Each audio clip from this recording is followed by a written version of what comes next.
प्रतिबोधितां भगवता नारायणेन स्वयं व्यासेन ग्रथितां पुराणमुनिना मध्ये महाभारतम् अद्वैतामृतवर्षिणीं भगवतीम् अष्टादशाध्यायिनीम् अम्ब त्वामनुसन्दधामि भगवद्गीते भवद्वेषिणी।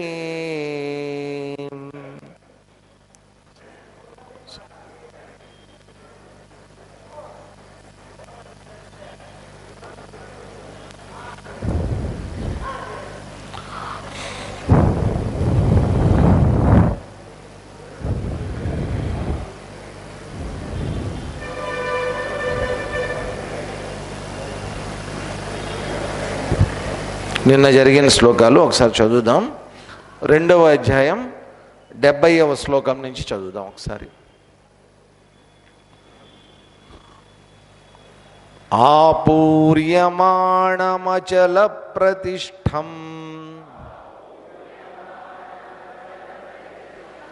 సముద్రమాపః ప్రవిశంతి యద్వత్ తద్వత్కామాయం ప్రవిశంతి సర్వే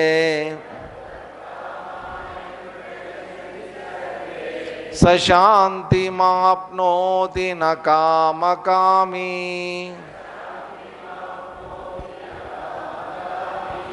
విహాయ కామాన్ యః సర్వాన్ పుమాంశ్చరతి నిస్పృహః నిర్మమో నిరహంకారః సశాంతిమధిగచ్చతి. ఏషా బ్రాహ్మీ స్థితిః పార్థ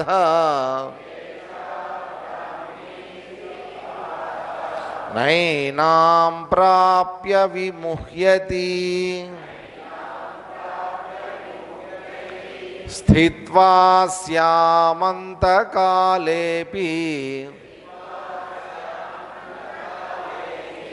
బ్రహ్మనిర్వాణమృచ్ఛతి. ఓం తత్సత్.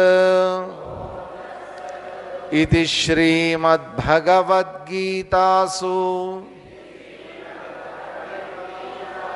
उपनिषत्सु ब्रह्मविद्यायां योगशास्त्रे श्रीकृष्णार्जुनसंवादे सांख्ययोगो नाम द्वितीयोऽध्यायः. अथ तृतीयोऽध्यायः कर्मयोगः. अर्जुन उवाच ज्यायसि चेत् कर्मणस्ते मता बुद्धिर्जनार्दन तत्किं कर्मणि घोरे मां नियोजयसि केशव व्यामिश्रेणेव वाक्येन बुद्धिं मोहयसीव मे तदेकं वद निश्चित्य येन श्रेयोऽहमाप्नुयाम्. श्रीभगवानुवाच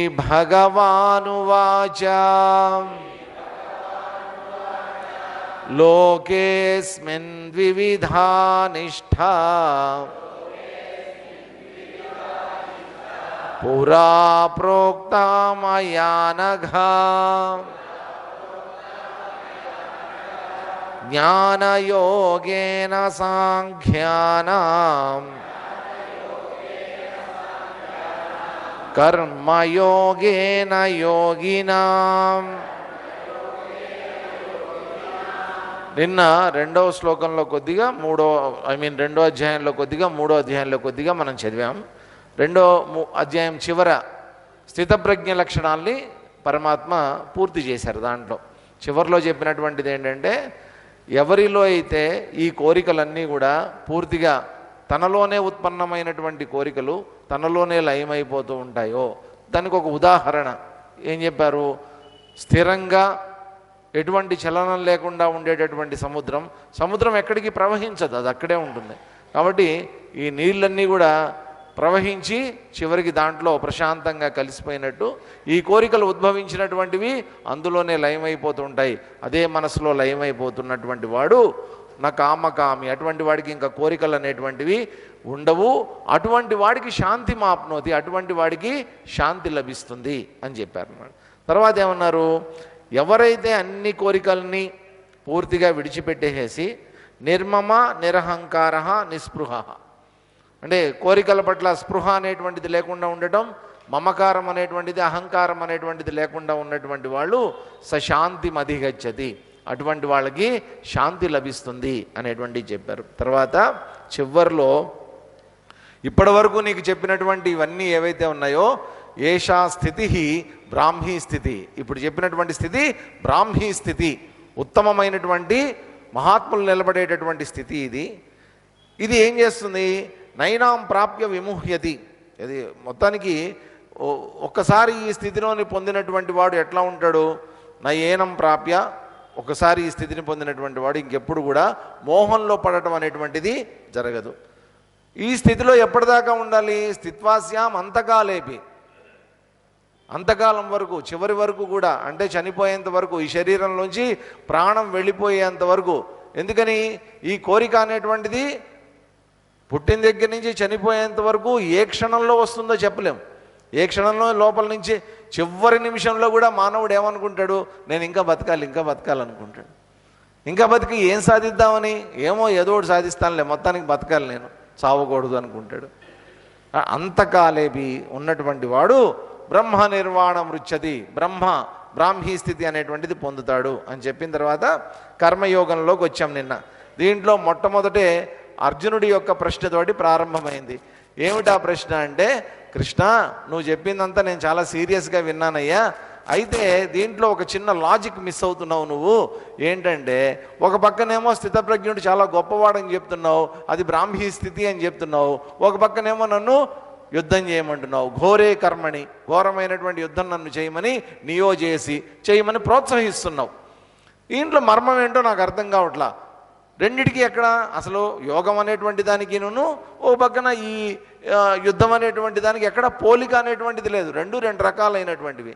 ఇప్పుడు నేను పూర్తి కన్ఫ్యూజన్లో ఉన్నా. వ్యామిశ్రేణేవ వాక్యేన మే బుద్ధిం మోహయసి, నా బుద్ధి అనేటువంటిది మోహంలో పడిపోయింది. కాబట్టి నువ్వేం చేస్తావు? నాకు ఏన శ్రేయ అహం ఆప్నుయాం, ఏదైతే నాకు శ్రేయస్సు అనేటువంటిది కలిగిస్తుందో ఆ శ్రేయస్సుని కలిగించేటటువంటి దాన్ని ఏకం నిశ్చిత్యవద, ఒక్కదాన్ని నాకు నిర్దేశించి చెప్పు అని చెప్పి రిక్వెస్ట్ చేశాడు. రిక్వెస్ట్ చేసిన తర్వాత ఒకదాన్ని చెప్పు అని చెప్పి అర్జునుడు అడిగితే ఈయనేమంటాడు? ఒకటి చెప్పడం కష్టమయ్యా, రెండు ఉన్నాయి అంటాడు.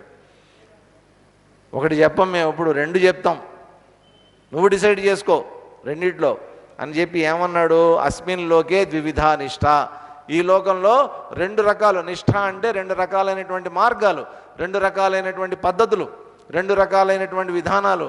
మయా ప్రోక్త పురాణఘ, ఎప్పుడో నా చేతే చెప్పబడ్డాయి. ఎప్పుడు చెప్పబడ్డాయి? ఈ సృష్టి మొదట్లోనే చెప్పబడ్డాయి. ఈ సృష్టి మొదట్లోనే చెప్పడం ఎందుకు జరిగింది? దానికి కారణం ఉంది. ఎందుకని?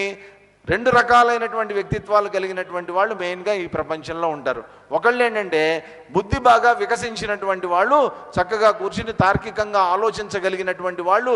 అటువంటి వాళ్ళ కోసం మేము పెట్టినటువంటిది ఇదిగో బుద్ధి యోగం అనేటువంటిది పెట్టాం, నిష్కామ కర్మయోగం పెట్టాం. ఇంకా బుద్ధి వికసించనటువంటి వాళ్ళు, ప్రపంచంలో ఏదో పడి చెయ్యాలనుకున్నటువంటి వాళ్ళు, పరుగులు ఎత్తాలనుకున్నటువంటి వాళ్ళ కోసం కర్మయోగం అనేటువంటిది పెట్టాం. కాబట్టి ఇన్ని రకాలైనటువంటి వాళ్ళు ఉంటారు. ఒక క్లాస్ రూమ్ ఉందనుకోండి, ఒక క్లాస్ రూమ్లో టీచర్ పాపం చెప్పేటటువంటిది ఒకటే లెసను, కానీ అర్థం చేసుకునేటటువంటి వాళ్ళు రకరకాలుగా ఉంటారు. బాగా బ్రైట్ స్టూడెంట్స్ ఉంటారు, అంతగా బ్రైట్నెస్ లేనటువంటి వాళ్ళు ఉంటారు. కాబట్టి పాపం టీచర్ ఏం చేస్తుంది, ఇద్దరిని దృష్టిలో పెట్టుకుని పాఠం అనేటువంటిది చెప్పాలి. మన హైందవ సంస్కృతిలో కూడా ఉండేటటువంటి ఒక చక్కటి విధానం ఏంటంటే, ఎటువంటి వాడన్నా కానివ్వండి మానవుడు, ఎటువంటి ఏ స్థితిలో ఉన్నటువంటి వాడైనా సరే అటువంటి వాడిని ఉద్ధరించడానికి, అతని స్థాయికి దిగి వచ్చి ఆ స్థాయి నుంచి ఉత్తమమైనటువంటి స్థాయికి తీసుకెళ్ళడానికి ప్రయత్నం చేస్తుంది మన హిందూ ధర్మం. అందుకనే మనకేమైంది, ఇన్ని రకాలైనటువంటి శాస్త్రాలు, ఇన్ని రకాలైనటువంటి గ్రంథాలు, ఇంతమంది మహాత్ములు, ఇంతమంది ఋషులు, ఇంతమంది దేవతలు ఎందుకు వచ్చారు? ఇదంతా ఇన్ని రకాలైనటువంటి వాళ్ళు ఉన్నారు కాబట్టి. కాబట్టి వీటినన్నింటినీ చక్కగా ఆధారంగా చేసుకుని నాకు నచ్చినటువంటి మార్గాన్ని, నాకు సూట్ అయ్యేటటువంటి మార్గాన్ని, నా వ్యక్తిత్వానికి చక్కగా సెట్ అయ్యేటటువంటి మార్గాన్ని సెలెక్ట్ చేసుకుని ముందుకెళ్దాం. అటువంటి మార్గాన్ని ఎవరు మనకు సూచించగలరు? మన గురువు సూచిస్తారు. కాబట్టి గురువు గారు ఏ మార్గాన్ని అయితే సూచించారో మనకి ఆ మార్గంలో ముందుకెళ్ళడానికి ప్రయత్నం చేయాలి అని చెప్పి, అసలు ఇక్కడ యుద్ధం చెయ్యడానికి వచ్చి చెయ్యను అన్నటువంటి వాడు అర్జునుడు. కాబట్టి అతని చేత ఏంటి, యుద్ధం చేయడానికి వచ్చినటువంటి వాడు కాబట్టి, కర్మ చేయడానికి వచ్చినటువంటి వాడు కాబట్టి నెమ్మదిగా అతన్ని ఏం చేస్తున్నారంటే కర్మయోగం వైపు తీసుకెళ్ళడానికి ప్రయత్నం చేస్తున్నాడు శ్రీకృష్ణ పరమాత్మ. నువ్వు చేసేటటువంటిదంతా కూడా కర్మ, ఇది కర్మయోగం. కర్మయోగంగా ఎలా మార్చుకోవాలి అని చెప్పడానికి చేసేటటువంటి ప్రయత్నం అన్నమాట. 4వ శ్లోకం చదువుదాం. 3వ అధ్యాయం 4వ శ్లోకం. న కర్మణా మనారంభాత్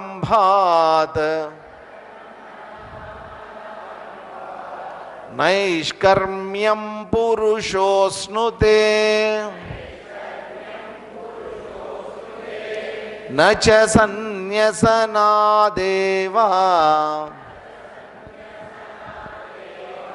సిద్ధిం సమధిగచ్చతి. న కర్మణా మనారంభాత్ నైష్కర్మ్యం పురుషోస్నుతే. ఆ నైష్కర్మ్యం అనే పదం జాగ్రత్తగా పలకాలండి. రాకి మావత్తు, మళ్ళా దానికి యావత్తు కూడా ఉంది. కర్మకి యావత్తు పెడితే కర్మ్యం, మ్యం, ర్మ్యం. నైష్కర్మ్యం పురుషోస్నుతే న చ సన్యసనాదేవా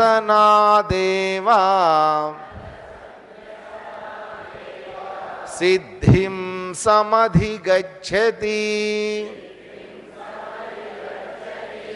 న కర్మణా మనారంభాత్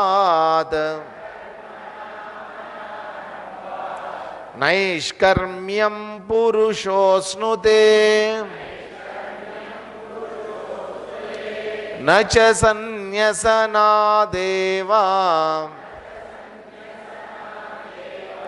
సిద్ధిం సమధిగచ్చతి. కర్మణ అనారంభాత్ పురుషః నైష్కర్మ్యం న అశ్నుతే. నైష్కర్మ్యం అనే పదాన్ని జాగ్రత్తగా అర్థం చేసుకోవాలండి. చాలా ముఖ్యమైన పదం ఇక్కడది. నైష్కర్మ్యము అంటే ఏంటి? నిష్కర్మ అనే పదం నుంచి వచ్చినటువంటిది. కర్మలు లేనటువంటి స్థితి. కర్మలు లేకపోతే కర్మ ఫలితాలు కూడా లేనటువంటి స్థితి. కాబట్టి ఇక్కడ మనకి చెప్పేటటువంటి మోక్ష స్థితి ఏదైతే ఉందో ఆ మోక్షానికి ఒక పర్యాయ పదం. అంటే పర్యాయ పదాలంటే ఎట్లా చెప్పుకుంటాం మనం మామూలుగా ఏంటి? మార్జాలము అంటే ఏంటి? పిల్లి కదా. బిడాలము అంటే బిడాలమన్నా పిల్లే, పర్యాయ పదం అన్నమాట. కాబట్టి ఒకటి మార్జాలం అన్నా బిడాలం అన్నా రెండు ఒకటే. అట్లాగే మోక్షం అన్నా నైష్కర్మ్య స్థితి అన్నా ఒకటే కదా. ఇవన్నీ ఏంటి? ఉత్కృష్టమైనటువంటి మోక్ష స్థితికి అనేక రకాలైనటువంటి అనుభవాల ద్వారా యోగులు మహాత్ములు పెట్టినటువంటి పేర్లు ఇవన్నీ కూడా. కాబట్టి ఇక్కడ నైష్కర్మ్య స్థితి అనేటువంటి పదాన్ని వాడుతున్నారు. నైష్కర్మ్య స్థితి అనేటువంటి పదం యొక్క అర్థం ఏంటంటే, వాస్తవంగా తీసుకుంటే ఎటువంటి కర్మలు లేనటువంటి స్థితి, అంతే దాని అర్థం, అంతే. కర్మలు లేనటువంటి స్థితి, కర్మలు చెయ్యవలసినటువంటి అవసరం లేనటువంటి స్థితి. కాబట్టి జనాలు దీన్ని అపార్థం చేసుకునేటటువంటి అవకాశం ఉంది. ఎటువంటి కర్మలు లేనటువంటి స్థితి కదా, కాబట్టి అంతేనా, ఏముంది, సింపుల్, ఏ కర్మలు లేనటువంటి స్థితి కదా, నేనేం చేయను, అయితే ఏం చేయను, ఖాళీ కూర్చుంటా ఇంట్లో, అంతే కదండి. కర్మలు లేనటువంటి స్థితి, ఏ పని చేయకుండా ఉండటమే నైష్కర్మ్య స్థితి. హ్యాపీగా ఇంట్లో కూర్చుంటా, ఏ పని చేయను. అయితే ఇక్కడ చెప్తున్నటువంటిది ఏంటి? ఈ కర్మరహితమైనటువంటి స్థితి ఏదైతే ఉందో అది కర్మ చెయ్యకుండా ఉన్నంత మాత్రాన నువ్వు పొందేటటువంటిది కాదు. నేనే కర్మ చేయట్లేదండి కాబట్టి నైష్కర్మ్య స్థిత, రాంగ్. లేదా చేసేటటువంటి కర్మని మధ్యలోనే వదిలిపెట్టేసినంత మాత్రాన అది నైష్కర్మ్య స్థితి కాదు. ఏ పని చెయ్యకుండా కూర్చున్నంత మాత్రాన అది నైష్కర్మ్య స్థితి కాదు. చేసినటువంటి పని, మొదలుపెట్టినటువంటి పని మధ్యలో వదిలిపెట్టేసినంత మాత్రాన అది నైష్కర్మ్య స్థితి కాదు. ఇప్పుడు ఒక చిన్నపిల్లాడు ఉన్నాడండి, ఒక 6 ఏళ్ళో 7 ఏళ్ళో ఉంటాయి, వాడికి బాగా స్కూల్కి వెళ్ళి రోజు చదువుకోవాల్సిన ఇది ఉంది, వాడికి కర్తవ్యం, వాడు రోజు స్కూల్కి వెళ్ళాలి, హోంవర్కులు చేసుకోవాలి, చదువుకోవాలి, టీచర్ చెప్పింది అంతా కూడా బై హార్ట్ చేయాలి, ఇదంతా వాడికి ఒక సిస్టమ్ ఉంటుంది. వాడు కూడా ఏం చేస్తాడు, ఓ పెద్ద ఈజీ చేరేసుకొని పొద్దున్నే పేపర్ ఒకటి పట్టుకొని ఇట్లా చదవడం మొదలుపెట్టాడు. వీడేంటి స్కూల్కి వెళ్ళకుండా ఎట్లా కూర్చున్నాడు అన్న. వాళ్ళ అమ్మ అడిగింది, ఏరా అంత చక్కగా పేపర్ చదువుతున్నావు పొద్దున్నే ఏంటి అని అడిగింది. వాడు చెప్పాడు, నేను కూడా తాతయ్య అంత గొప్పవాడిని అవుదాం అనుకుంటున్నా అన్నాడు. ఏంటి, వాళ్ళ తాతగారు రోజు ఏం చేస్తారంటే చక్కగా ఈజీ చేరేసుకుని పేపర్ చదువుకుంటుంటాడు ఆయన. వీడేంటి, తాతగారు గొప్పవారు, చాలా పెద్దవారు, మహాత్ములు, ఆయన ఏం చేస్తారు, నేను ఎప్పుడు చూసినా ఈజీ చైర్లో కూర్చుని పేపర్ చదువుకుంటూ ఉంటాడు. నేను కూడా మరి అంత గొప్పవాడిని అవ్వాలంటే ఏం చేయాలి, నేను కూడా పేపర్ చదువుకోవాలి. కరెక్టేనా ఇది? ఆయన ఈజీ చైర్లో పేపర్ చదవడానికి ఎన్ని కష్టాలు పడి అంత పైకి వచ్చాడో, ఆ స్థితికి చేరుకున్నాడు ఆయన. కాబట్టి ఆ పని చేసేసినంత మాత్రాన ఆ స్థితి అనేటువంటిది తప్పండి, పప్పులో కాలేస్తాం మనం. కాబట్టి ఇక్కడ ఏంటి, కర్మ అనేటువంటిది ఆచరించి ఆ కర్మలోంచి బయటపడటం నెమ్మదిగా. కర్మ అంటే కర్మయోగంలో ఉండటం అంటే కర్మలు చేస్తూ కర్మల్లోంచి బయటపడేటటువంటి మార్గం. చేస్తూనే ఉండాలి కానీ బయటపడాలి, దాంట్లోంచి కర్మలలోనే ఉండాలి కానీ దాంట్లోంచి బయటపడగలగాలి. ఇది విచిత్రం. కాబట్టి ఎందుకు ఈ విధంగా కర్మ అనేటువంటిది ఖచ్చితంగా చెయ్యాలి మానవుడు అనేటువంటి దానికి ఒక కారణం చెప్తున్నారు. చూడండి, తర్వాత శ్లోకంలో చెప్తున్నారు, నహి కశ్చిత్ క్షణమపి జాతు తిష్ఠత్య కర్మకృత్ కార్యతే హ్యవశః కర్మ సర్వః ప్రకృతిజైర్గుణైః నహి కశ్చిత్ క్షణమపి జాతు తిష్ఠత్య కర్మకృత్ కార్యతే హ్యవశః కర్మ సర్వః ప్రకృతిజైర్గుణైః. ఇది బాగా అర్థం చేసుకోవాల్సిన శ్లోకం అండి. కశ్చిత్, ఈ ప్రపంచంలో ఎవ్వరు కూడా, ఏ ఒక్కడైనా సరే, క్షణమపి, ఒక్క క్షణం కూడా, జాతు పూర్తిగా ఎప్పుడు కూడా, అకర్మకృత నహి తిష్టతి, ఏ పని చేయకుండా ఉండలేడు. This is decided. ఏంటి, ఈ ప్రపంచంలో ఏ ఒక్కడు కూడా ఎప్పుడు కూడా ఏ పని చెయ్యకుండా ఉండలేడు.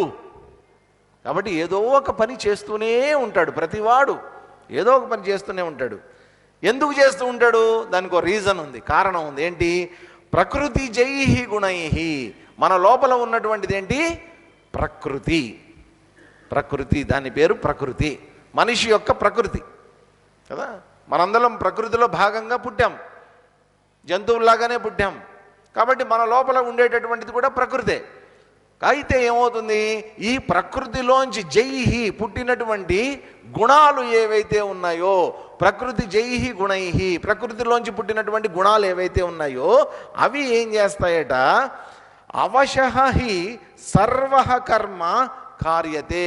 అవశః, నువ్వు వద్దనుకుని కూర్చున్నా సరే నీ చేత కర్మల్ని బలవంతంగా చేయిస్తాయి అవి. కాబట్టి మనందరం పనులు చేస్తున్నాం, ఏ పని చేయకూడదు అని కూర్చున్నా కానీ మనందరం పనులు చేస్తూనే ఉంటాం. అది విచిత్రం. ఆదివారం వచ్చింది, మామూలుగా అయితే రోజు పొద్దున్నే ఉరుకులు పరుగులు ఉంటాయి మనకి. పొద్దున్నే లేచి గబగబా చేసుకుని అటు నుంచి పరిగెత్తి టిఫిన్లు చేసుకొని ఆఫీసులు క్యారేజీలు కట్టుకొని పరిగెత్తి అంతా ఉంటుంది. సో సండే వస్తుంది, సాఫ్ట్వేర్ వాళ్ళకైతే సాటర్డే కూడా వీకెండ్, మనకి మాత్రం ఆదివారాలే సెలవులు. టీచర్లు, బ్యాంక్ ఎంప్లాయీస్ అందరూ కూడా ఏం చేస్తారు, డిసైడ్ చేసుకుంటారు, ముందు రోజు రాత్రే డిసైడ్ చేసుకుంటారనమాట. శనివారం రోజు రాత్రే ఏంటి, రేపు సెలవా, పొద్దున్నే చక్కగా 7 గంటలకో 8 గంటలకో లేద్దాం, తొందర ఏం లేదు లేపు, తర్వాత నెమ్మదిగా పనులు చూసుకుందాం, ఏముంది రోజు ఈ ఉరుకులు పరుగులు ఉండేదే కదా అని చెప్పి నిద్రపోతారు. విచిత్రం ఏంటంటే రోజు టైంకి లేవడం అలవాటు, 5:30కో 6కో లేవడం అలవాటు కదా. మామూలుగానే రోజు మెలకు వచ్చినట్టే 5:30కి టక్మని మెలకు వచ్చేస్తుంది, నువ్వు వద్దనుకున్న మెలకు వచ్చేస్తుంది. తర్వాత అప్పుడు గుర్తొస్తుంది అనమాట, ఇవాళ ఆదివారం మళ్ళీ మూసుకేస్తాం, మళ్ళీ మూసుకేసిన మళ్ళీ ఒక పావు గంట తర్వాత మళ్ళీ మెలకు వస్తుంది, మళ్ళా లాభం లేదు పడుకోవాల్సిందే అని చెప్పి మళ్ళీ మూసిగేస్తాం. మనం ఏంటంటే 7 7:30 దాకా పడుకుందామని అనుకుంటాం, మనం 6:30కంతా లాభం లేదని చెప్పి లేచిపోతాం. ఇక అయ్యే పని కాదు ఇది. మీరు ఎంత పడుకుందాం అనుకున్నా మీ వల్ల కాదు పడుకోవడం, తర్వాత నిద్రపోలేరు, ఇంకా నిద్ర పట్టదు కూడా. లోపల నుంచి ఎవరో మనని బలవంతంగా తోస్తున్నట్టు ముందుకి నెడుతున్నట్టు లేచి కూర్చుంటాం, అంతే. లేస్తాం, ఇంకా గబగబా రోజు చేసే పనులన్నీ మొదలు పెట్టేస్తాం గబగబా. ఎందుకని? ప్రకృతి జైహి గుణైహి, ఆ లోపల నుంచి ప్రకృతి బలవంతంగా మన చేత ఆ గుణాలు అనేటువంటివి, ఇక్కడ గుణాలు అన్నారు. గుణాలంటే మనం ఇంతకు ముందు చూసాం, ఏమేంటి ఆ 3 గుణాలు, తమోగుణం, రజోగుణం, సత్వగుణం. ఈ 3 గుణాలతో కూడుకుని ఉన్నటువంటిది, ఈ 3 గుణాలతో తయారైనటువంటిది ఏదైతే ఉందో ఆ గుణాలనే ఇక్కడ ఏమని పేరు పెట్టారు, దానికి ప్రకృతి. కాబట్టి మానవుడి యొక్క కర్మలన్నీ కూడా, చేసేటటువంటి పనులన్నీ కూడా దేని మీద ఆధారపడి ఉంటాయి, మన యొక్క గుణాల మీద ఆధారపడి ఉంటాయి. మన లోపల ఏ రకమైనటువంటి గుణాలు ఉంటే ఆ రకమైనటువంటి కర్మల్ని చేసుకుంటూ వెళ్తూ ఉంటాం. ప్రకృతి ఏంటండి ఇదంతా అంటే,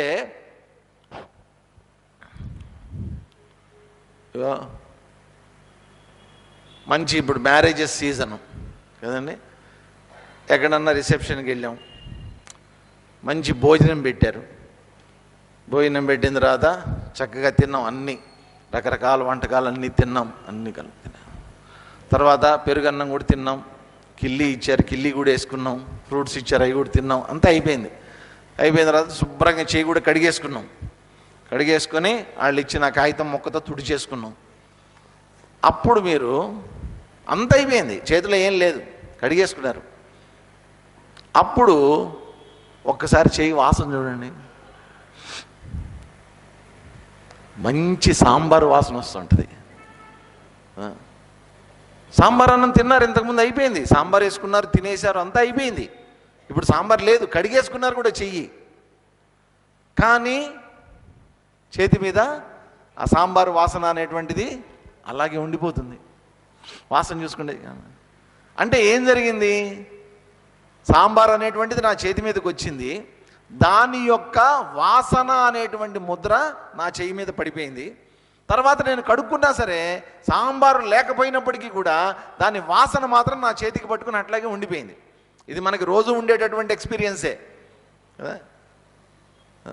ఇక్కడ కూడా ఏంటి, మనం ఒక కర్మ చేసేసామని అనుకుంటాం, కర్మ అయిపోయింది అని అనుకుంటాం, ఒక అనుభవం కలిగింది అని అనుకుంటాం. కానీ ఆ అనుభవం ఏం చేస్తుంది, మన లోపల ప్రవేశించినటువంటి అనుభవం మన లోపల ఆ కర్మ యొక్క ఫలితం ఏం చేస్తుందంటే ఒక వాసన అనేటువంటి తయారు చేస్తుంది. వేదాంతంలో కూడా దాన్ని వాసన అంటారు, ఆ ప్రకృతినే వాసన అంటారు. కాబట్టి మన లోపల ఏం మిగులుతాయి, వాసనలు మిగులుతాయి. ఈ వాసనలు దేంతో తయారై ఉంటాయి, ఈ సత్వరజస్తమో గుణాలతో తయారై ఉంటాయి. కాబట్టి ఈ ప్రపంచాన్ని మనం ఏ దృష్టితోటి చూస్తాం, మన వాసనలు ఏవైతే ఉన్నాయో ఆ దృష్టిలోంచి చూస్తాం. మనం చేసేటటువంటి కర్మలు ఎలా చేస్తాం, మన యొక్క వాసనల యొక్క దృష్టిలోంచి మనం కర్మలు అనేటువంటివి చేస్తాం. మనం తీసుకునేటటువంటి నిర్ణయాలు ఎట్లా తీసుకుంటాం, ఈ వాసనల యొక్క దృష్టిలోంచి నిర్ణయాలు అనేటువంటివి తీసుకుంటాం. కాబట్టి దేని మీద ఆధారపడి బతుకుతున్నాం మనం, మన జ్ఞానం మీద కాదండి, మన వాసనల మీద ఆధారపడ్డాం. మనం అనుకుంటాం నాకు అంత జ్ఞానం ఉంది, ఎంత జ్ఞానం ఉందని అనుకుంటావు. నీ జ్ఞానం అంతా దండగా. దేని మీద పనిచేస్తున్నావు నువ్వు, నీ యొక్క సంస్కారాలు. ప్రకృతి జైహి గుణైహి, ఈ వాసనలు సంస్కారాలు ఏవైతే ఉన్నాయో వాటిని ఆధారంగా చేసుకుని నువ్వు జీవనం అనేటువంటిది జరుగుతోంది. ఇక్కడ నువ్వు చేసేటటువంటి కర్మలన్నీ కూడా దాని మీద ఆధారపడి ఉన్నాయి. ఇప్పుడు మీరందరూ ఇక్కడికి వచ్చారు కదా, సాయంత్రం 6:30 అవ్వంగానే ఇక్కడికి రావాలనుకున్నారు, వచ్చేసారు. ఇదే టైంకి కొంతమంది ఏం చేస్తూ ఉంటారు, ఇళ్లలో కూర్చుని టీవీలు చూసుకుంటూ ఉంటారు, న్యూస్లు చూసుకుంటూ ఉంటారు, సీరియల్స్ చూసుకుంటారు. అదొక రకం, కొంతవరకు బెటర్. ఇంకొంతమంది ఇదే టైం ఎక్కడికి వెళ్తారు, ఆ బ్యాచ్ ఉంటారు అక్కడికి వెళ్తారు. ఇదే టైంకి ఇంకొంతమంది ఎక్కడికి వెళ్తారు, అక్కడికి వెళ్ళిపోతారు. ఎవడి సంస్కారాలు వాడివి. టైం ఒకటే పాపం, అదేం చేయదు. సాయంత్రం 6:30 అవటం 7 అవటం అనేటువంటిది ఎవడు మార్చలేడు. ఆ టైంకి లోపల ఎవడి సంస్కారం ఏ విధంగా పనిచేస్తుందో, ఎవడు వాసనలు ఏ విధంగా ప్రేరేపిస్తున్నాయో ఆ ప్రేరణకు అనుగుణంగా వాడు కర్మలు చేసుకుంటూ వెళ్ళిపోతూ ఉంటాడు. అది మన సహజ ప్రకృతి కింద మారిపోతుంది. కాబట్టి అవశః నేను వద్దనుకున్నా సరే బలవంతంగా అవన్నీ మన చేత చేయిస్తూ ఉంటాయి. చెయ్యి చెయ్యి చెయ్యి చెయ్యి అని. విచిత్రం ఏంటంటే ఈ గుణాలు ఏదో ఒక మనిషిలో ఒకడు వీడు పూర్తిగా సాత్వికం అండి అని అనడానికి లేదు, వీడు పూర్తిగా తమో గుణంలో ఉన్నటువంటి వాడండి అని అనడానికి లేదు. ఈ గుణాలన్నీ కూడా ప్రతి వాళ్ళలో మిక్స్ అయిపోయి ఉంటాయి ఇష్టం వచ్చినట్టు. ఒకడిలోనేమో సత్వగుణం ఎక్కువగా ఉంటుంది, మిగతా 2 గుణాలు తక్కువగా ఉంటాయి. ఒకడిలో తమో గుణం ఎక్కువగా ఉంటుంది, మిగతా 2 గుణాలు తక్కువ ఉంటాయి. ఒకడిలో రజోగుణం ఎక్కువగా ఉంటుంది, మిగతా గుణాలు కొంచెం తక్కువగా ఉంటాయి. ఏదో ఒక గుణం అనేటువంటిది ప్రిడామినెంట్గా ఎక్కువగా ఉంటుందన్నమాట వాళ్ళలో, మిగతా గుణాలు వాటి యొక్క ప్రభావం కొంచెం తక్కువగా ఉంటుంది. చూడండి, ఒకడు దొంగతనం చేద్దాం అనుకున్నాడు, వాడి వృత్తి అది. దొంగతనం అనేటువంటిది ఏ గుణానికి సంబంధించింది, ఏ గుణం అనుకుందాం కాసేపు, తమో గుణం అనుకుందాం కదా. అవతల వాడిని మోసం చేయటం, దొంగతనం చేయటం, ఇటువంటి పాడు పనులు చేయటం అంతా కూడా తమో గుణ లక్షణం. అయితే వాడు కూడా దొంగతనానికి వెళ్ళే ముందు ఇంట్లో దేవుడికి దండం పెట్టుకుని వెళ్తాడు. దేవుడా ఇవాళ బాగా దొరికేటట్టు చూడు దేవుడా అంటే ఎక్కడో సత్వగుణం కూడా ఉంది వాళ్ళలో. దేవుడి మీద నమ్మకం ఉంది, చేసేది తప్పే. వాడి గుణం, వాడిలో ఎక్కువగా ఉన్నటువంటి తమో గుణం వాడిని దొంగతనం చేయమని ప్రేరేపిస్తోంది. వెళ్ళు ఇది తప్ప నీకు ఇంకేమి రాదు, ఇదే చేసావు ఎంతకాలం, ఇప్పటికి 4 సార్లు జైలుకి వెళ్ళావు, మహా అయితే ఇంకోసారి వెళ్తావు, ఏం పర్వాలా పో అని చెప్పి వాళ్ళలో ఉండేటటువంటి గుణం వాడిని ప్రోత్సహిస్తూ ఉంటుంది. తట్టుకోలేక ఆడు వెళ్ళిపోతాడు. వెళ్ళేటప్పుడు మాత్రం దేవుడికి దండం పెట్టుకుని వెళ్తాడు.